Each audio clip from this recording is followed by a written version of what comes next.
I want to be clear with you. I'm asking you these questions in my capacity as a consultant to a political campaign. I'm not at liberty to name the candidate, but what we are interested in is how you make decisions about voting. Oh, that's easy. I'm completely rational. I review the skills and policies of each person running, and I just vote for the best among them. Great. Well, I'm going to show you some pictures of candidates. So just look at the screen and tell me what you... I like that one. That's a kitten. I would totally vote for that kitten. It has a brain the size of a Nestle's Raisinette. Ugh, that's so brainist. This picture isn't even part of the survey. I just use it to center the image on the screen. Let me show you a real candidate. Nope, I like the kitten better. How about this one? Also loses to the kitten. This one? You know that annoying little blue circle that spins around and tells you your computer's going really slow? Yes. I would vote for it over this person. Okay. But in a three-way race between the blue circle and this person and the kitten, I'd vote for the kitten. But you don't know anything about the kitten's policies. I do. Look at the kitten. You can tell it has great policies. It would never hurt anybody. What if I told you the kitten opposes reproductive choice? You'd be lying. Ms. Wolf, I have to point out, this all flies in the face of what you said at first. You're actually totally irrational about voting. You think some ugly guy is going to beat this kitten and I'm the irrational one? Good point. Today on the show, all the ways our political choices are guided by inner voices we never consciously hear. And now he deeply regrets all the times he wrote in Zooey Deschanel, Colin McEnroe. Mr. Mayor, it's Greg. Hey, is there any way you could act more like a kitten? Hello? All right, so we're going to be talking about sort of the role that reason plays in our electoral choices, our political choices, and the role played by a vast thicket of other kinds of impulses that exist at a pretty almost preconscious level. So, when I think about this, before I even introduce the guest, when I think about this, I think about Thomas Jefferson, who was first of all, think about how our country was founded. It was founded on the ideas of John Locke. What did John Locke say? Well, basically that we don't have to take our orders from anybody else anymore. We can use our brains, that our brains are the reason, our capacity for reason gives us abilities to apprehend truth.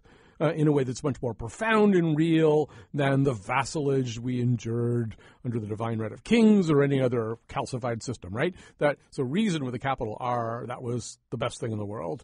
In one of his letters, he writes, I have so much confidence in the good sense of man and his qualifications for self-government that I am never afraid of the issue where reason is left free to exert her force. And he wrote all kinds of letters. I mean, he said various versions of that all the time. And that's great. And I think that's, that's what I hope too. On the other hand, one of the things we've learned about politics is that many of the decisions that go on happen almost before whatever capacity for reason that we have even gets activated or turned on. So we're going to talk a lot about that today. Our guests include Drew Weston, professor of psychology and psychiatry at Emory University in Atlanta and the founder of the political consulting firm Weston Strategies. He's the author of The Political Brain, The Role of Emotion in Deciding the Fate of the Nation. And also with us, Marianne LaFrance, a professor of psychology at Yale and an expert in what the so-called halo effect. We'll explain to you what that is. Her books include Why Smile, The Science Behind Facial Expressions. She's also the co-author of Moving Bodies, Nonverbal Communication in Social Relationships. So, Drew Weston, I'm going to begin with you. Let's pick an election. In an introduction you didn't hear, I talked a little bit about the 1988 election. That was Dukakis versus George H.W. Bush. And so it got to be kind of a joke, a kind of running trope, that George H.W. Bush wasn't a particularly galvanizing candidate. He often didn't even make that much sense. His syntax was garbled.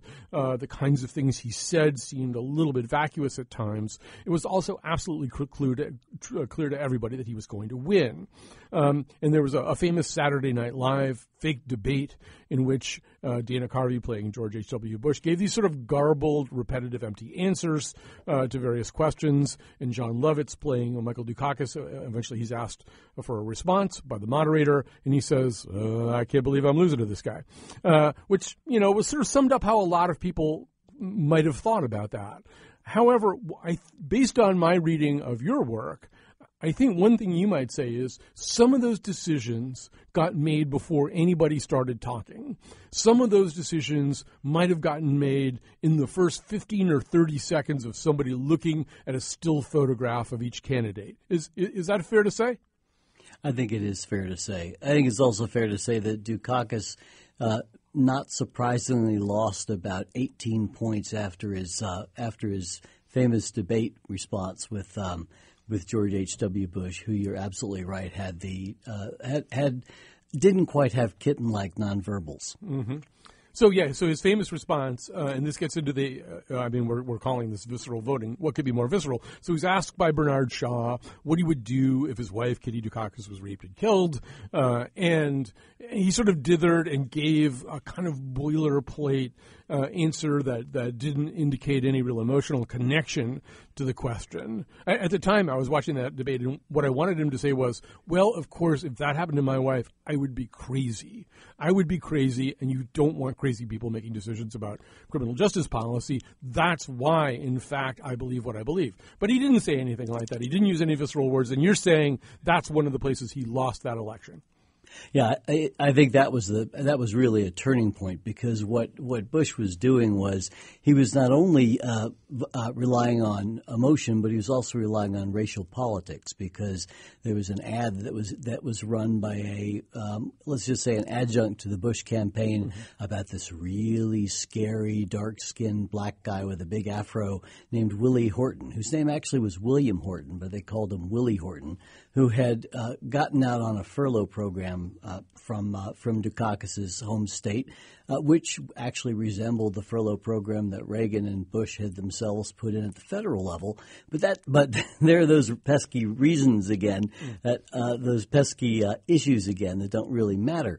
And Dukakis's answer was, well, Bernard, I think I've always known that I've been an opposer of the death penalty. I don't see any evidence that it's a deterrent. And at that moment, I will admit it, I'm a Democrat, and my heart sunk, and I thought, well, you just lost about 15 points, and I was wrong. He lost 18, and you're absolutely right. I mean, the correct answer to that would have been something, either along. I liked your version, or it's something along the lines of, Bernie, I'd want what any normal man would want to do. I'd want to strangle the guy with my own hands. And then I'd go on to say exactly what you said. Or I would say what Tim Kaine said back in Virginia, which was, I don't believe in the death penalty because I'm a devout Catholic, and we don't believe that it's man's role to kill people. We leave that up to God. And if that's enough to disqualify me from being governor in your mind, then I fully understand. And you know what? A lot of people who love the death penalty love Tim Kaine after that. So, Marianne LaFrance, there is a term for some of what we're talking about right now, and that is, I mentioned it before, the halo effect. Marianne LaFrance, tell us what the halo effect is. The halo effect basically describes the fact that people make very quick judgments about a person on the basis of relatively little information, and then infer a whole bunch of other characteristics.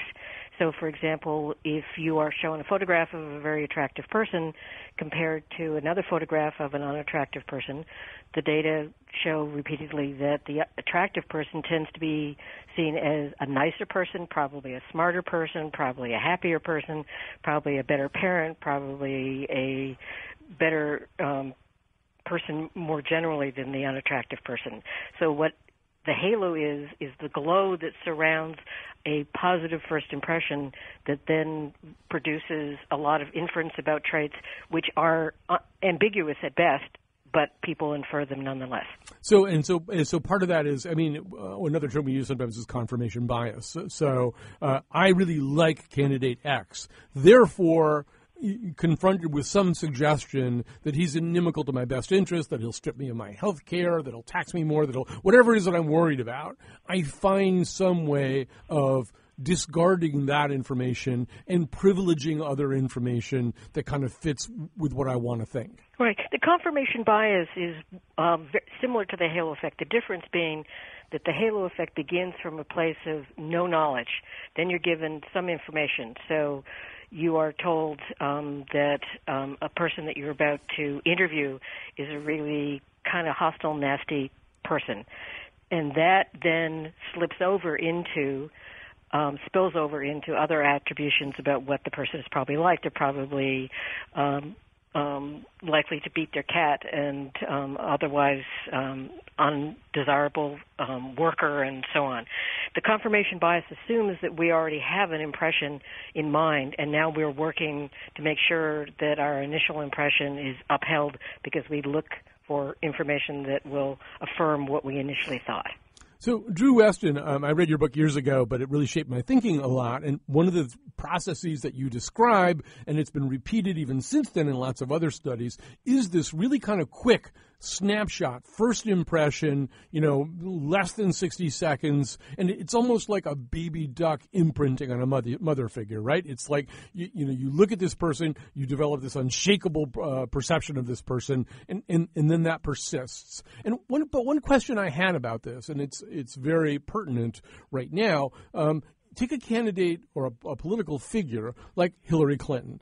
Now, we've had a bunch of snapshots of Hillary Clinton. There was the Hillary Clinton we met in 1992, who presents differently from the Hillary Clinton who was a U.S. Senator or the Secretary of State who was a political candidate for president in 2008 and very likely will be again. So how does that work? Can a political figure escape that initial imprinting?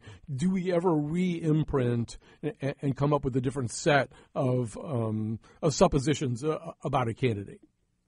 I think it comes down to that distinction that we just heard a minute ago between the very first impression that you get, which is pretty easily changeable. If someone is beautiful and walks into a room, you start to make all these wonderful attributions about them. But if they're then nasty, and they continue to be nasty, that's what's going to stick.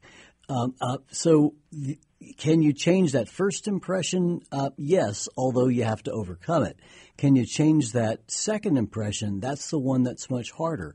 And really, the only way to do that is to change the story. I mean, actually, Bill Clinton's probably the best example of that because people perceived him, and he was branded by the other side as a rich kid who had gotten all these kind of breaks throughout his life, and they wanted to emphasize his being a Rhodes Scholar and a Yale man.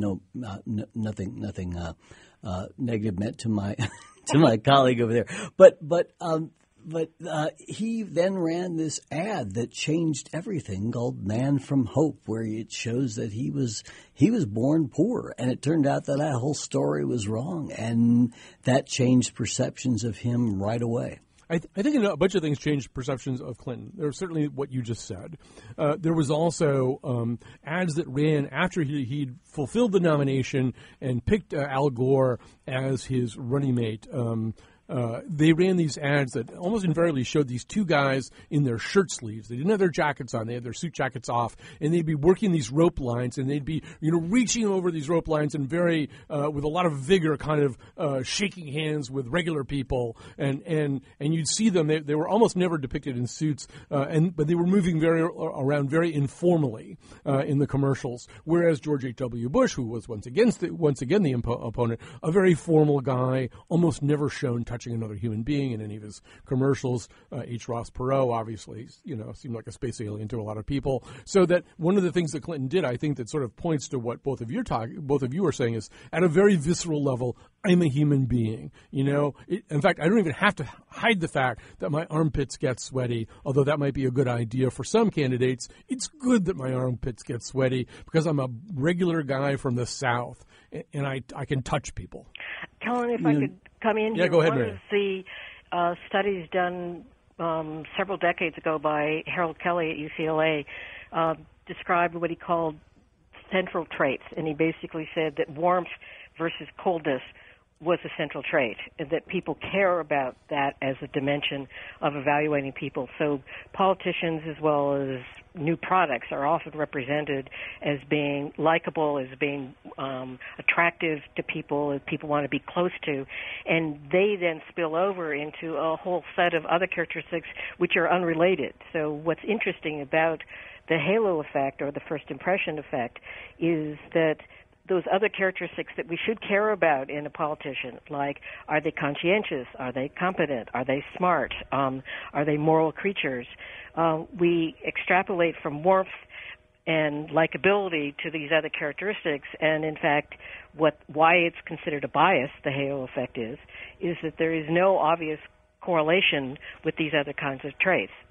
Marianne, let me just stay with you in that for just a second and say I think another example of that from that campaign, and I may be conflating a bunch of events, which we've been doing a lot of shows about memory recently, and I may be misremembering this. But so I'm going to put all of these moments into one moment. They may not actually all belong together. But it's my recollection that in the town hall debate, the debate at which they weren't at podiums and they were responding basically to an audience of people standing up and asking questions, my recollection is that's when Clinton said, "I feel your pain." I could be wrong about that, but I think that was the moment in response to some heartrending story from some woman who stood up. She said, "I feel your pain," which was, that was also the debate, and I know you specialize in nonverbal communication, where George H.W. Bush was seen glancing at his watch as if he couldn't wait for this to be over. I assume this also feeds into what you're talking about. Absolutely. I mean, I think "I feel your pain" was so over the top, but it really felt like this was a person that I could relate to. And the junior Bush tried to deal with that by trying to characterize himself as liking to have a beer with another person, and this would be the kind of person you would like to be able to have a conversation with over coffee or a beer or whatever. I mean, the appeal for a lot of people in a politician is something that is kind of strange. That is, we want to have them be human beings and we want to have them be warm, which is good. I mean, these are positive traits, but often we should be looking for other characteristics like conscientiousness and morality and competence and smarts and ability to negotiate and all of those things, which are not necessarily related to perceived warmth. Now, Drew Weston, I'm sure you get this a lot. I mean, really, there must be sort of an almost reflexive pushback that a lot of people have to particularly to the ideas expressed in The Political Brain, your book. Because I think people want to think, oh, no, well, I like Elizabeth Warren because of X, Y, and Z, because I really sort of thought about this and everything. I like Marco Rubio because of his ideas about this and that. And I mean, people want to think of themselves as rational voters. So if you're going to make the case, wow, no, it's really all your amygdala and all these primitive limbic reptilian systems kicking in. And I mean, you're lucky if your conscious mind can get a word in edgewise against those. I mean, that sort of flies in the face of what people want to believe about themselves. So when people push back, what do you say to them?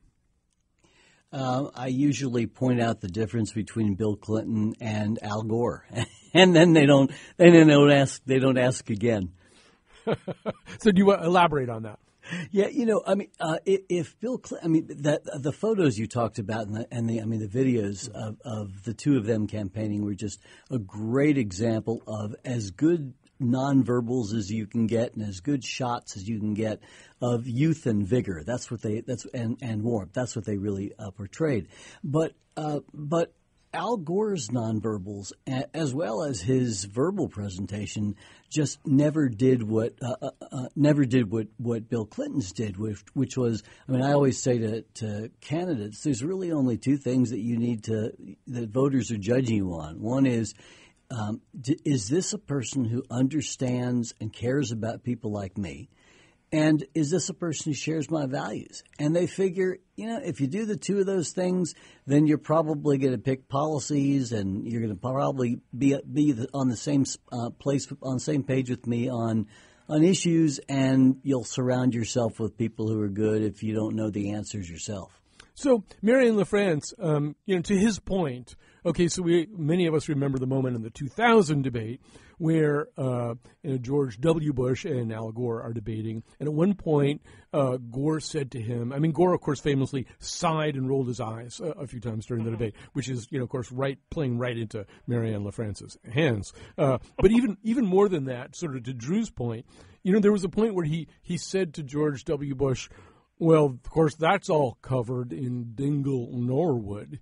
You probably don't even know what Dingle Norwood is. And whereupon the entire nation, as one said, no, and neither do we, and you're being mean to the dumb kid in class. Right? I mean, part of the argument here is we never quite escape our humanity in looking at these candidates.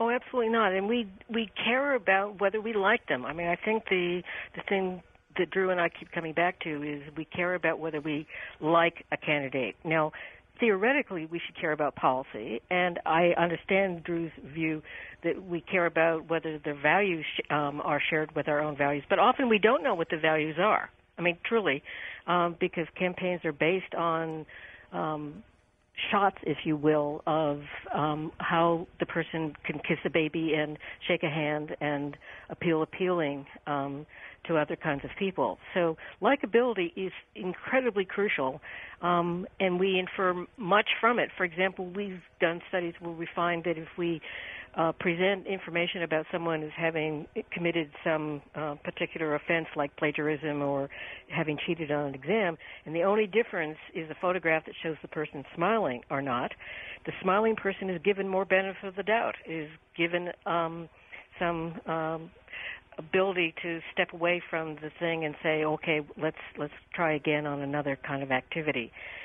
So a smile is one of the ways that we become likable. And one of the interesting things about the last campaign is that John McCain, unfortunately, had that maniacal smile, that when he did smile, which wasn't frequent, it looked a little weird. So again, we keep coming back to, is this someone I like? Is this someone I can trust? Is this someone that I want to be around or be associated with?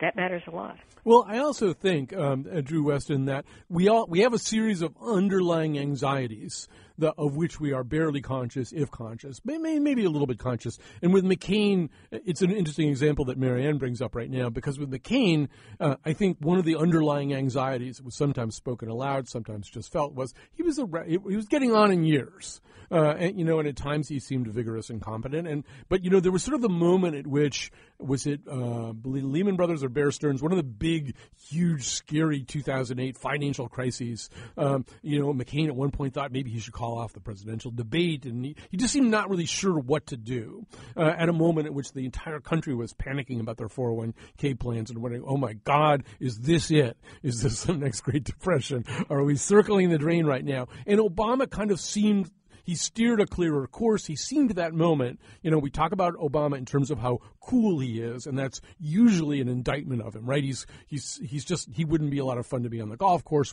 he's really cool at that level. But at that particular moment, his coolness in the face of a terrifying situation seemed to work pretty well, and it seemed to activate some of those underlying tripwires we had about McCain. I think that's absolutely right, and I think a good campaign tells a story about the other candidate that capitalizes on those kinds of things. I mean, in this case, the story actually had some rationality to it, which is that McCain was in fact getting up there in the years. We've seen how the presidency has aged men as young as Jimmy Carter and Barack Obama.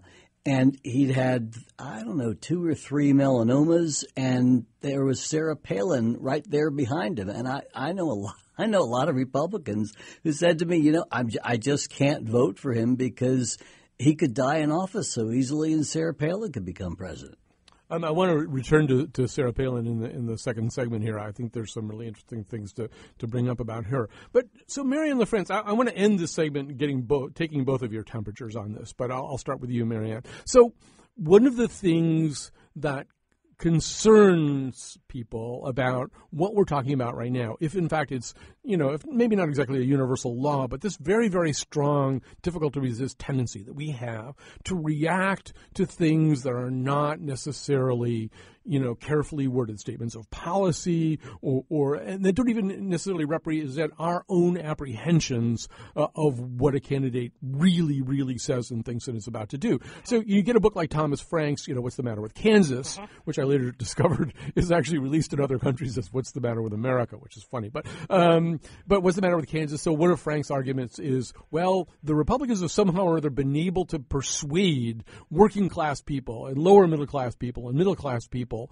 that their policies are very friendly. The Republican policies are very friendly towards them in a way that really doesn't make sense. And meanwhile, they've used this other set of viscerally, limbically wired tripwires, things about gay marriage and other kinds of sort of social issues to activate that base too. But that basically, Frank says these people are voting not in their best interests, but they think they're voting in their best interests. And of course, to us as rational people, that's terrifying that you can get somebody to vote not in their best interest. So how do you respond to that?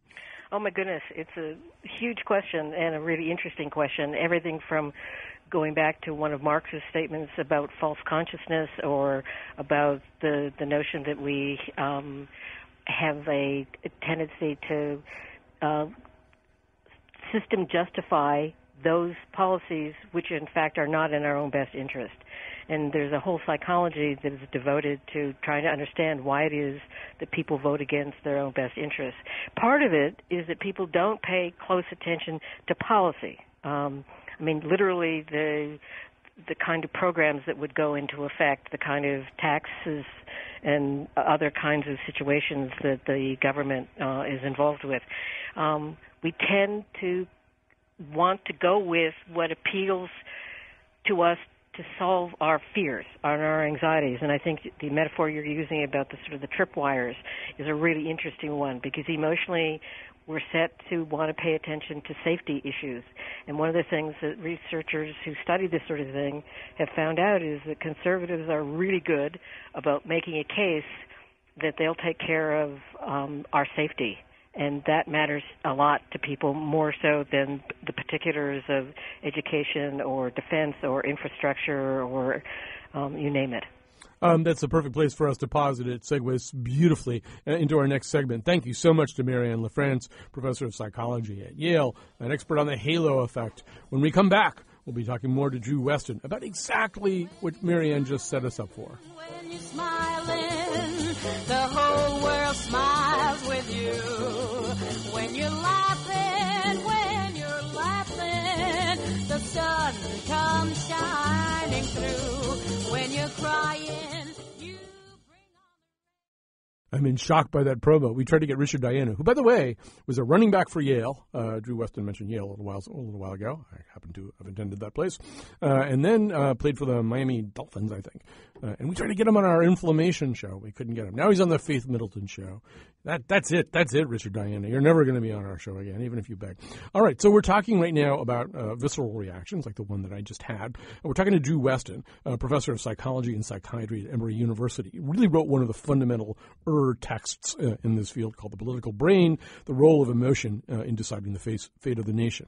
So, Drew Weston, Marianne LaFrance set us up for this beautifully. This whole issue of, and I'm about to use a despicable word here, languaging. You hear about languaging. So one of the kings of languaging is a man named Frank Luntz. Frank Luntz grew up 10 minutes from where I'm sitting right now in West Hartford, and he really, as you know, Drew Weston, became this master manipulator of language. He was really the guy who started saying in the 90s to the Republicans, you've got to choose your words a lot more carefully. Don't talk about an inheritance tax. Don't talk about an estate tax. Talk about a death tax, because death is so much. It's just a very much more alarming and familiar word. And since then, this is sort of a game that everybody plays, right? I probably, to a certain degree, Weston Strategies has to play this game too. That if you can get past that initial snapshot, the next thing is how do people respond to the language you use, and what kinds of language do you choose? And I assume that it has to be, once again, that very visceral kind of language. This comes back to the point that you asked me before that I gave you sort of a joking half answer to about what do I say when people say to me, well, aren't you just capitalizing on emotion? And I say, well, what's the difference between Bill Clinton and Al Gore? Well, some people would say there was no difference in terms of getting elected. But if you think about it from an evolutionary perspective, and using the example that Marianne just gave actually right before the break about how people want to feel a sense of safety, that actually, from an evolutionary standpoint, makes absolute sense, and it is our gut that tells us when we feel safe and when we don't. And we similarly make judgments about things like whether a candidate's genuine. If you've ever seen Sherrod Brown on television or in person, the senator from Ohio, there's a guy who it doesn't matter what he says, but it's the way he says it or Tom Harkin from Iowa, the distinguished ex-senator, former senator who just retired. With both of them, they might be to the left of their constituents, but their constituents know they have their back, and they are actually right. So part of it is that, but the other is that reason and our first response to anything, just based on the way we evolved, is a gut level reaction. It is fight or flight, and or when you see someone familiar, you can approach them. If you see someone unfamiliar, you back off until you know whether or not they seem safe, and then we have all kinds of circuitry in our brain that actually evolved to help us make discriminations about facial movements and other kind of nonverbals that tell us those things. That's a great point. I just want to pause it there because it's a thing worth pausing over. What you're saying here is that it was adaptive at an evolutionary level to have these instincts, that if we were going to decide who's going to lead us from this valley to the next valley where we need to get, with getting the few of us killed by wild animals and marauding other hominid gangs, well, there really wasn't going to be time for this pre-human hominid to give a campaign speech. Not that he could anyway. So basically, we had to sort of be able to look and make some kind of instinctive decision. Yes, this person, or whatever we're calling ourselves at that particular stage of evolution, this person is going to get us there alive. That person is not a good leader. I'm going to follow this guy. Well, yeah, and if you think about it, it makes a lot of sense out of the finding that that Malcolm Gladwell popularized, that people who are taller not only get a halo effect, but they're much more likely to become president. They're much more likely to become CEOs. And when you think about the word that we use, which is stature to describe people, it refers both to a physical quality as well as to a quality of their personality. The problem that she raises, and it's an important one that we should get to, it gets into this issue of messaging or languaging, is when people misuse language, because you can tell the truth well or you can tell the truth badly, and you can tell a lie well or you can tell a lie badly. And the problem is when someone tells a lie well. Well, and I think also, yes, that is the problem. But the other problem is, it works differently in different situations. So, ordinarily, or in some cases, to go back to the Luntz example, so the visceral language of death tax, that's a good way to turn people off to something, right? Let's say death tax. I don't want a death tax. I might be willing to support an estate tax because that's rich people having to pay, but death tax, no. On the other hand, Sarah Palin's an interesting case because when she ran around in 2008 going, drill, baby, drill, well, the Luntz wisdom on this was, say, energy exploration, because that's sort of about how we find things that we need, as opposed to picturing a big derrick, going into the ground 20 feet from, a bunch of baby otters or something. So, so drill, baby, drill is the much more visceral, vivid language, and it really resonated with a certain percentage of her base. But what resonates viscerally with your base may not be what resonates with a much larger general electorate, in which case maybe you're better off saying energy exploration.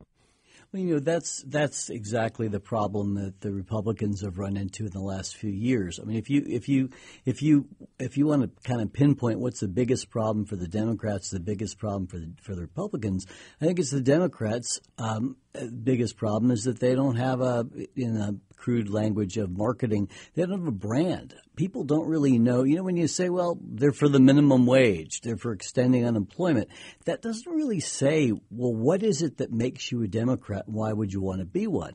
Conservatives are much stronger on the brand. You know what a conservative believes in. They believe in limited government, and they believe in, I mean, that's really the thing they believe in the most. They believe in deregulation. They believe in traditional family values. It's not hard to describe that.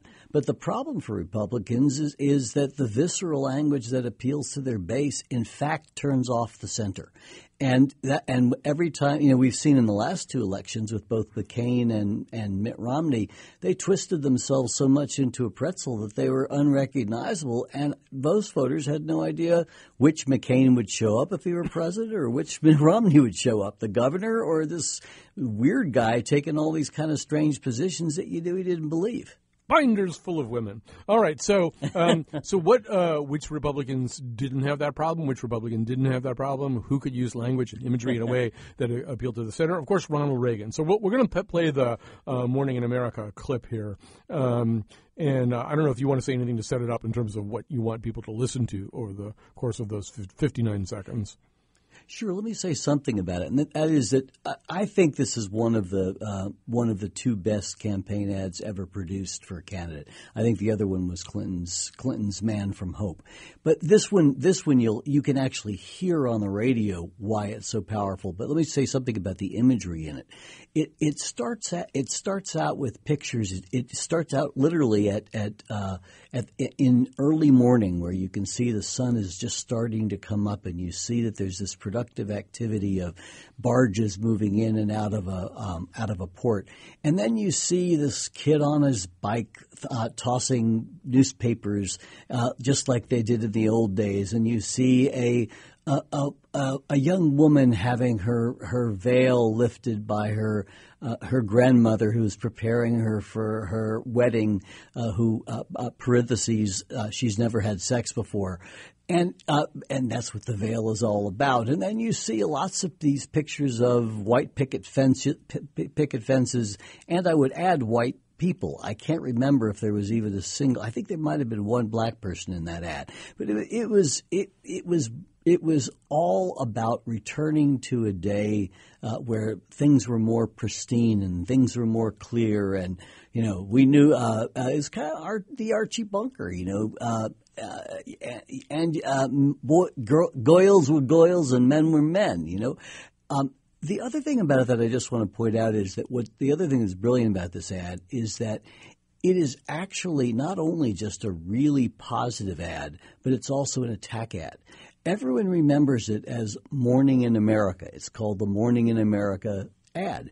But it's actually, if you listen to the first line, it's morning again in America.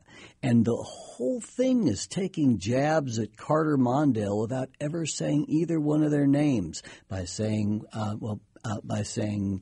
as you see a flag go up on a flagpole, America is stronger, prouder, better under the leadership of Ronald Reagan. Well, means it's more proud than it was 4 years ago, and Mondale, of course, was the candidate. We should say this ad ran in 1988. In 1984, before we even play this ad, we should say this. In 1984, Reagan ran another of the really great ads of all time, particularly if you believe that most campaigns, if they're going to run on these really primal limbic emotions, those are two basically hope and fear. One of the most greatest fear-based ads ever was the 1984 so-called Bear in the Woods ad, which was really sort of all about being strong in defense. You see this grizzly bear wandering through a forest, and there's this narration talking about the bear could be dangerous, and at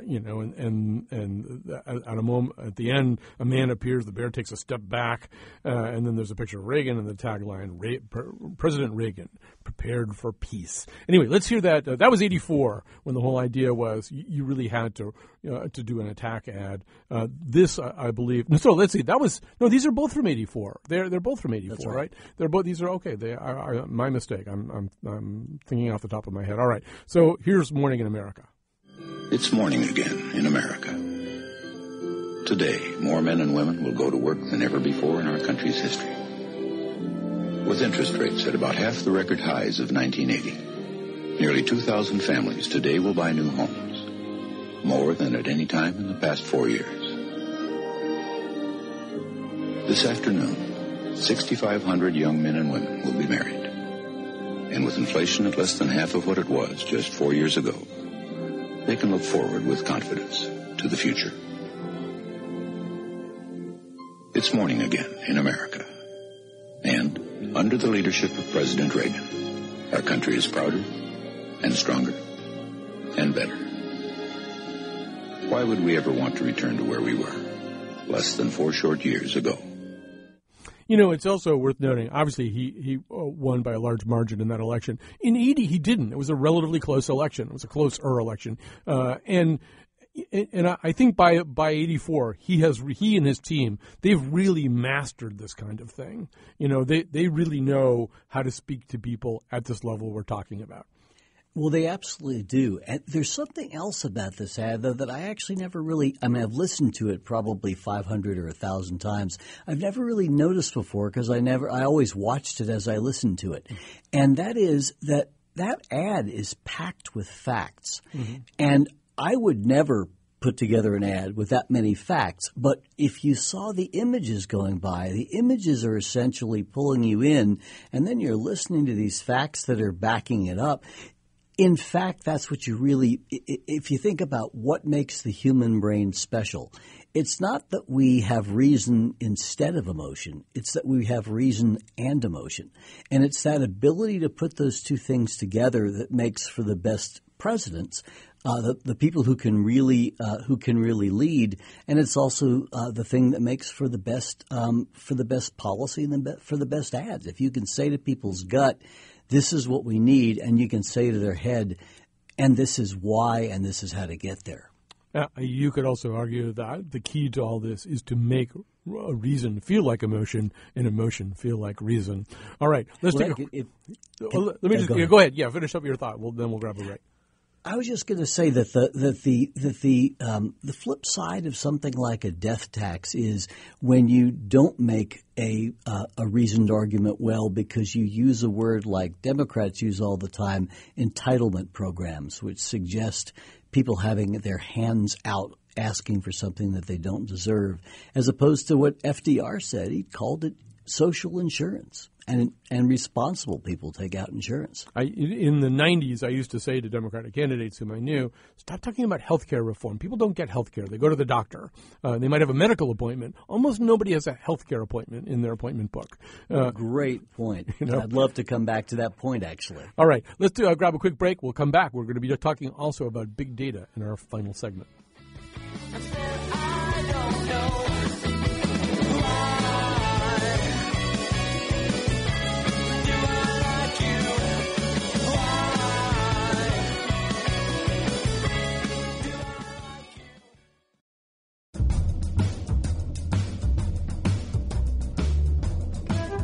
Over here on the WNPR leaderboard, we've got Ray Romano leading the ice cream cone by 3 points, and pizza versus dogs is too close to call.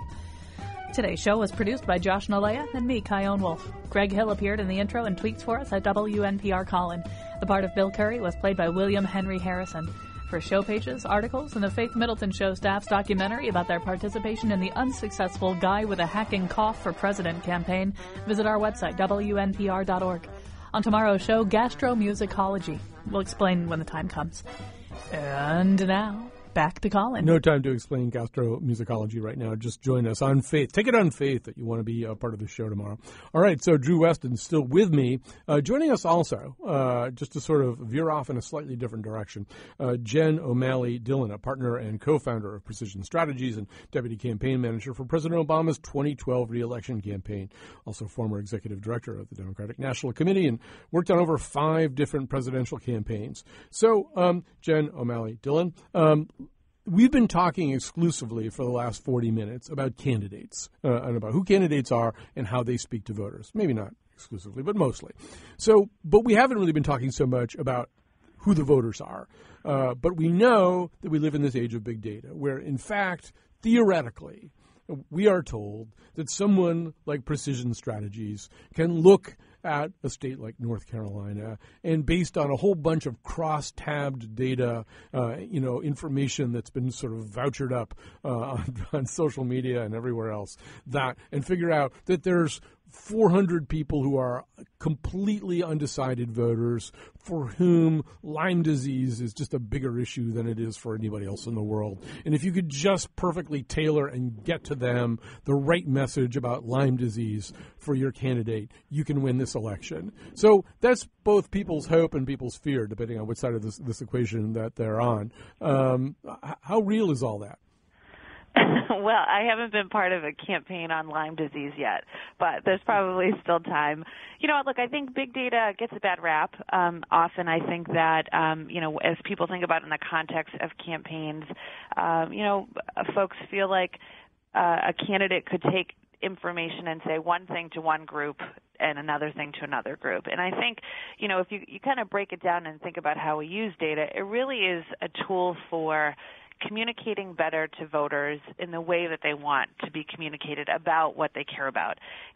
Big data has become far more sophisticated in the political arena over the last couple of cycles, of course, in particular in the presidential cycle, and that's because there's millions of voters across the country that the presidential campaigns have to communicate with. And we are at a point where you have to get beyond the broad segmentation where you're looking at targeting communication to women or to young people and understand that obviously there's an individual level component, that one woman's different than another.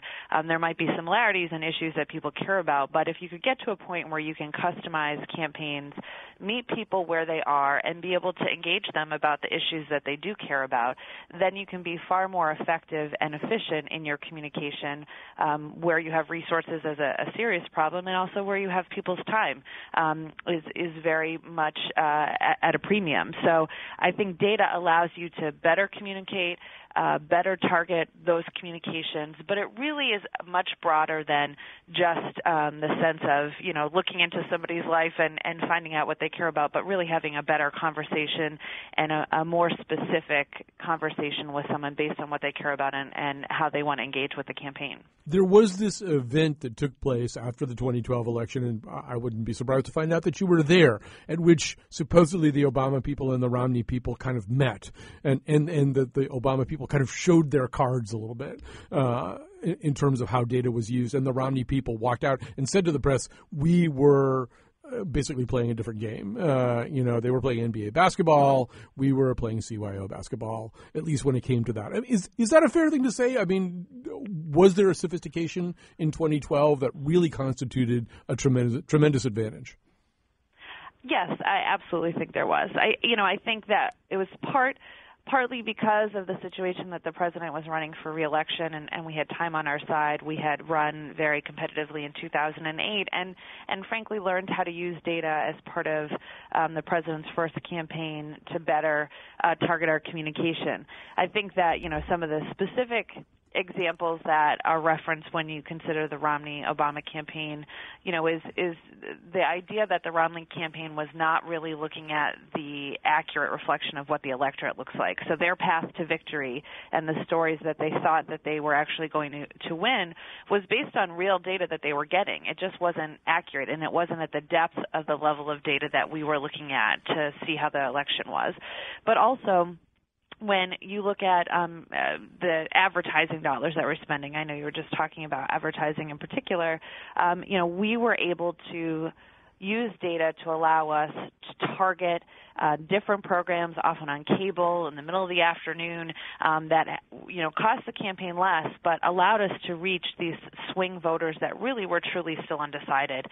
Whereas the Romney campaign was buying much more expensive television advertising and really going after broad segments and was not being as efficient in their spending. So when you looked at that after the campaign, I think it was clear that we used data to allow us to use our resources more wisely, but to reach the people that were most important for us to communicate to and to understand better what was actually happening in the election so we could address that in real time.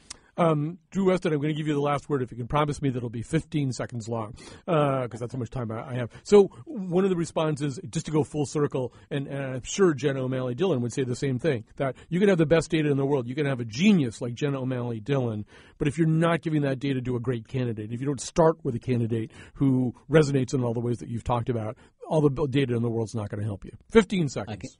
I can answer that in 1 second. Yes. All right. That's a good place to end then.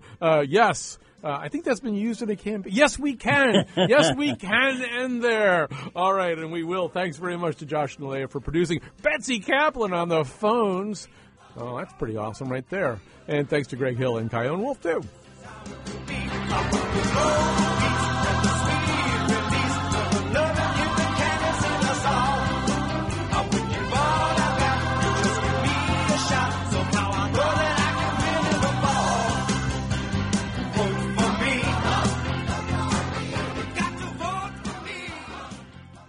Would you vote for this one? No. This one? No. How about this one? Yes, absolutely. That's a VHS of Ghostbusters 2. Yeah, it's the director's cut.